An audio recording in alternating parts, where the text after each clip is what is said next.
ఏంటి మావా, ఈ ఫోటో ఎక్కడో చూసినట్టుందా? టీ షర్ట్ల మీద, బైకుల మీద, జెండాల మీద ప్రపంచంలో ఎక్కడ అన్యాయం జరిగినా ఈ ముఖమే కనిపిస్తుంది. అసలు ఎవరైనా ఒక డాక్టర్ గన్ పట్టి విప్లవకారుడిగా ఎలా మారాడు? ఆయన చనిపోయాక జరిగిన ఆ ఘోరమైన నిజమేంటి? 14 జూన్ 1928 అర్జెంటీనాలో పుట్టాడు ఎర్నెస్టో గువేరా. చిన్నప్పటి నుంచి ఆస్తమా ఉన్నా సరే తన అనుకున్నది సాధించే మొండితనం అయింది.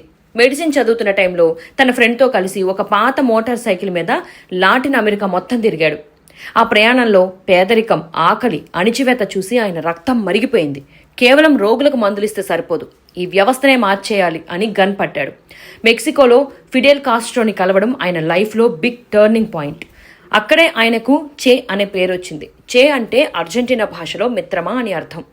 కేవలం కొద్ది మందితో కలిసి క్యూబా నియంతను గద్దెదించారు.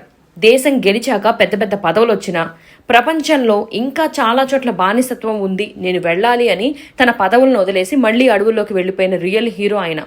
1967 బొలివియా అడవుల్లో పోరాడుతుండగా సిఐఏ సహాయంతో బొలివియన్ సైన్యం ఆయన్ని బంధించింది. అక్టోబర్ 9న ఆయన్ని కాల్చి చంపారు. చంపే ముందు ఆయన అన్న మాటలు వింటే పూనకాలొస్తాయి. నన్ను చంపడానికి వచ్చావని నాకు తెలుసు, కాల్చు భీరువు. నువ్వు చంపేది కేవలం ఒక మనిషిని మాత్రమే, నా ఆశయాన్ని కాదు.